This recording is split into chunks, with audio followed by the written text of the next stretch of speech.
Kató Lomb was an ordinary woman who learned 16 languages in and around World War II, while Nazis were actively hunting her. Now, she risked her life because of her obsession with languages, especially one forbidden language. And she did all of her language learning with no textbooks, no tutors, and absolutely no internet, and even ended up making money with all 16 of her languages. Now, I've spent the last 20 years learning and teaching languages, so I can tell you straight away, this story will challenge everything you've ever thought about age, talent, and who's good at languages, especially if you've ever thought to yourself, I just don't have the language gene. So in this video, I will show you how Kató Lomb learned fluent Russian in a bomb shelter and then added another 15 languages on top, built an international career, and ended up with a very simple method of learning languages where grammar is the last thing you ever worry about. But before she got good, she was actually terrible. Kató Lomb was born in Hungary in 1909, and from very early on, languages fascinated her because, well, not because they came easily, but because they didn't. The first time people actually laughed at her was for learning languages when she was 4 years old. Apparently what happened was she announced that she spoke German now, and the proof was, well, it was quite adorable. It turns out somewhere she had seen a few German words and spotted that the German word for lamp looked a lot like the Hungarian word for lamp. Then she saw another pair of words, the word for ink, same meaning, similar letters, so she drew the only logical conclusion: German works exactly the same way as Hungarian, just swapping endings. Turns out it doesn't, but anyway, she marched up to her parents and declared herself fluent. They smiled, shook their heads and said, nice try, but no. Well, that sucked, and it didn't help that all of her friends had German nannies, Fräuleins as they called them, floating around the house, and German was basically in their ears all day long. But Kató's family wasn't wealthy enough for that, so she was on her own with German. And yeah, her parents did legitimately think that she was hopeless at languages, but something had hooked her, and it got stronger and stronger every single year. Story goes, she spotted some Latin proverbs in her sister's school book and liked them so much that she decided then and there that she was in love with languages, which is kind of awkward because she was objectively terrible at languages, remember? So what to do about it? Well, when she turned 10, she started French classes at school. Only problem was that teacher knew so little French that she was always only one lesson ahead of the class. Remember that for later. And by the time Kató finished high school, German still wasn't happening either. Still, her teachers were unimpressed, Kató was unimpressed, and she took all of this as proof that, oh, you know what, I'm just not wired for languages. Her exact words were, I'm nothing more than a foreign language flop. So she gave up the way that so many people do. She changed to science. She got a science degree. It was sensible and respectable and absolutely wrong for her. She managed to get a bit of Latin in there with the science, though. It comes with the territory. And yet, no matter what she studied, the pull of languages just wouldn't go away. All she wanted was to have a job with languages, preferably to teach them. And that's when she did something that she really shouldn't have been able to do. Along came the 1930s. Hungary was in a deep economic depression. Jobs were scarce, money was tight, and Kató was now 24 with a young baby. She needed a way to earn a living. So she made a decision. If she couldn't be good at languages, she would at least become useful with languages. And one thing that people paid good money for back then was English. So she thought, I know, I'll be an English teacher. Just one little snag, she didn't speak English, she'd have to go and learn it first. But Kató didn't allow excuses to get in the way. The real issue was that she found textbooks unbearably boring. She did, however, love stories, detective stories, romance novels, big family sagas, way more fun than textbooks. So she did something very simple, but totally unorthodox. She picked up this English novel and just started reading it. No teacher, no course, just the book, the dictionary, and a bit of stubbornness. She literally used reading to unravel the basics of English and figure out how it all worked, which, as it turns out, was a very lucky choice because that book is jam-packed with all the emotions you could ever want: love, jealousy, betrayal, greed, passion, all of it. And that's how she taught herself English. She said, within a week, I was intuiting the text. After a month, I understood it, and after 2 months, I was having fun with it. And then, unbelievably, she lands the English teaching job, for real. And the job came with a course book, and so just like her French teacher, Kató started teaching English by staying exactly one lesson ahead of her students. Now I know what you're thinking, that makes no sense at all, and you want to know right now how on earth she pulled it off. Well, don't worry, this is all going to become clearer because when you look closely at how Kato was reading, you realize that she wasn't trying to learn everything. She wasn't forcing herself to understand every word. She was doing a small number of very specific things that made the language start opening up on its own without stress, without getting overwhelmed, and definitely tearing her hair out over grammar. Actually, just reading her book, I had this strange sense of deja vu because the way that Kato describes learning languages is almost exactly how I ended up learning them myself long before I'd heard of her. So I had an idea. I've taken her approach and made it into this infographic that you can use. It shows the 5 things that she focused on every single time that she learned a language, what to pay attention to, what to ignore completely, and the order that she did things in,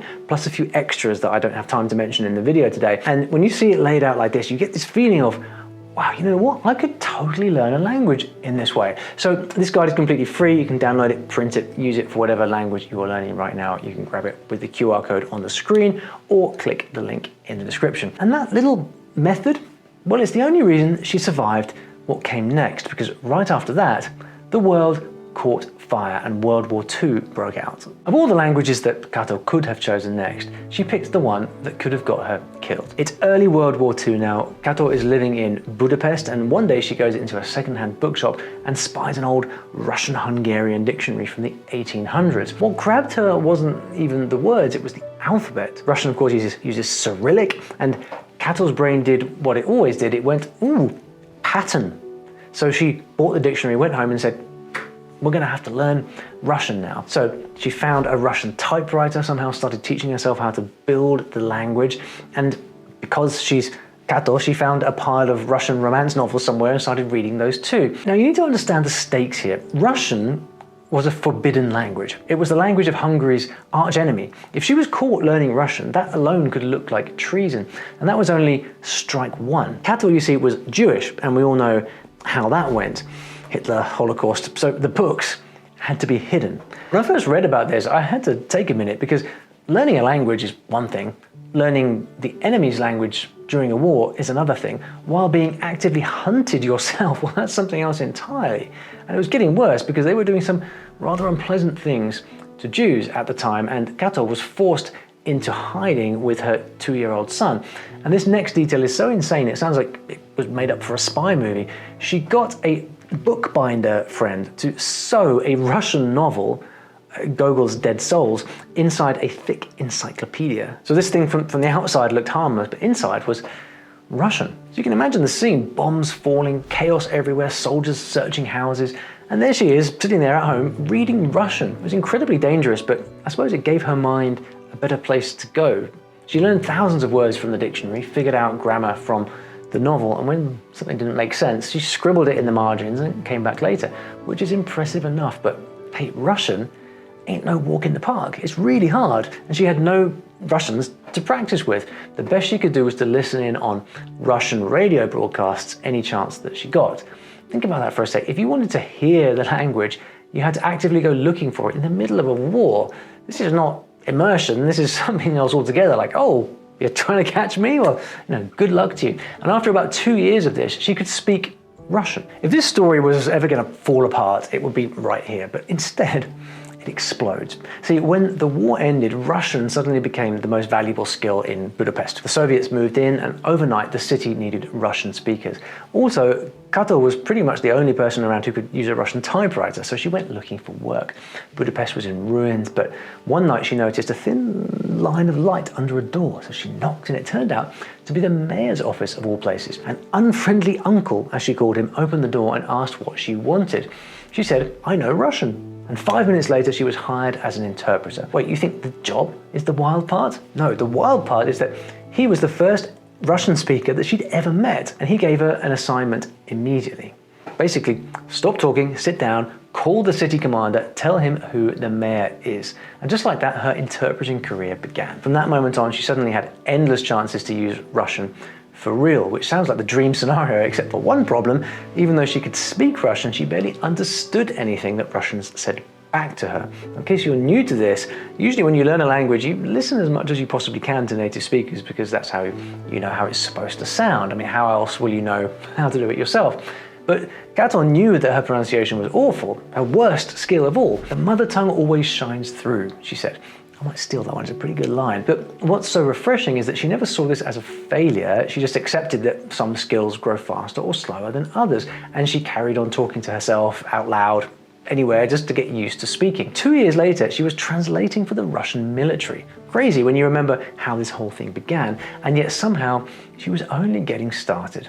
Now you might be yelling at the screen at this point saying, okay, Russian, great, but where are the other 15? You said she learned 16 languages. Well, by now, Kato had stopped learning languages the way normal people do. She wasn't choosing languages anymore, she was chasing them. Or were they chasing her? Well, what came next makes Russian look almost reasonable, especially one truly incredible stunt, but we will get to that. So first she got obsessed with Romanian, then Mandarin Chinese, and Chinese is not exactly a let's see how this goes kind of language. It's the absolute hardest language in the category. We're talking up to 4 or 5 years of intense study. So she did the unthinkable. She enrolled in an actual course. That's right, a language course. It was a first for her. 2 years later, what did she do? She translated a Chinese novel. Of course she did. Meanwhile, she was getting terrifyingly fast at switching between languages. So fast that she invented simultaneous interpreting in Hungary. You know that job where you're speaking one sentence while listening to the next sentence in a different language at the same time while everyone's watching? It's like juggling chainsaws with your brain. And then came the flood of languages: Japanese, Czech, Norwegian, Ukrainian, Italian, and some of these were actually overlapping. Foreign novels all over the place. By the time she got to Spanish, she was already in her 60s. Her textbook, well, it was the famous Gentlemen Prefer Blondes in Spanish. I mean, hey, why not? But you know what's really crazy? I mean, you might have noticed this too. For all these languages piling on, she had almost no native speakers to practice with, just like Russian. But she created these fake situations. Here's what she said: I go into a shop to bargain for a glove I have no intention of buying, but it's a great way to expand my vocabulary. Interesting. And then came her most ridiculous stunt yet: Polish. Now you're gonna love this. So she walks into a live Polish class, but not a beginner class. No, she signs up for advanced Polish. The teacher tries to check her level and she stops him and says, don't bother, I don't speak a word of Polish. The teacher's completely baffled, like, why on earth are you enrolling in this advanced class? And she says, because people who know nothing have to advance vigorously. And the best part, the guy lets her in, out of sheer curiosity and confusion, I bet. But there was still one language that she hadn't cracked, one that had haunted her since childhood. One day, she gets invited to interpret at a conference, and the conference is in Germany. She thinks, well, it would be good manners to learn the language of my hosts, and so she did. And just like that, she came full circle and finally learned German. And with that, the number was 15 languages. Wait, 15? I think there's one missing. By now, Kato was in her 80s. She must be done with languages, right? No more languages. Now, see, one day, a teenage girl asked her for some advice, and Kato told her to keep a diary and write in all the languages that she knew, switch between them freely: English, Spanish, French. And then she showed the girl her own diary. Page after page, all handwritten, different languages all mixed together. And then she pointed to one that she was about to start learning next: Hebrew. And that's exactly what Kató Lomb was doing when she died aged 94, learning Hebrew, still scribbling away, switching languages, still completely obsessed. But here's the thing, most language learners never get anywhere near this level. Why? Well, it's because they get stuck doing one thing that Kato stopped doing decades earlier. And if you don't fix this one thing, you will never reach fluency. So in this next video, I'm going to show you exactly what that one problem was and how to shut it off for good so you can learn as many languages as she did. Check it out right now.